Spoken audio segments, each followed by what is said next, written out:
My brother told our father I was dead in 2018. He kept the story going for 2 years.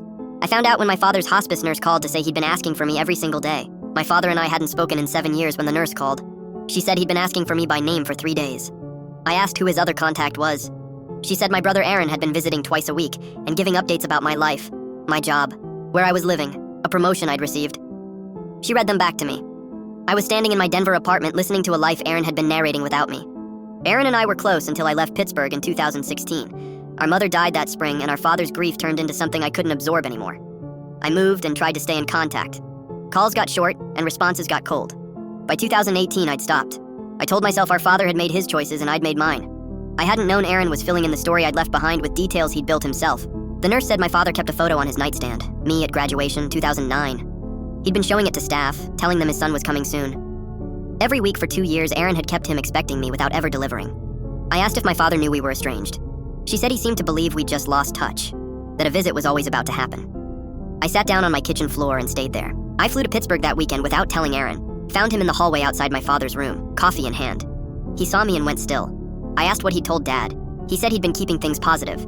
I said what things? He said your life, your work, that you were doing well. I asked if Dad knew we hadn't spoken in 7 years.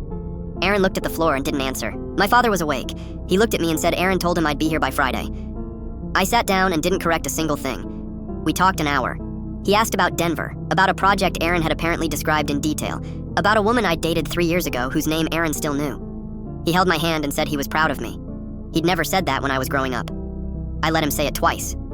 Aaron was in the parking lot when I came out. He said he'd done it for Dad, that our father was at peace believing we were okay, and that was worth something. I asked if it had occurred to him that reconciling was my decision to make. He said I'd made my position clear when I left. I said leaving isn't the same as agreeing to miss my father's last years. He said I know. Then didn't say anything else. I went back every day that week. My father told the nurses I was the one he'd been waiting for. He asked about Denver, about a dog named Scout I'd apparently gotten last spring. I don't have a dog. I went along with every detail. At the end of each visit, I sat in the rental car without moving. I was getting my father back for the first time, and the version of me he knew was something Aaron had built. I asked Aaron to write down everything he told our father about me. He brought a notepad to the hospital cafeteria and wrote for 20 minutes. Job title accurate, salary invented. A woman he'd made up completely. Name, job, how long we'd been together. He'd told Dad I was settled and happy. 2 full pages. He slid them across. Said that's everything. I picked it up and read without speaking. My father died on a Thursday. He held my hand at the end and said, "Tell me about Denver." I talked until he couldn't answer. Aaron stood across the bed. After, he asked if I'd have ever come back on my own. I don't know. Scout doesn't exist.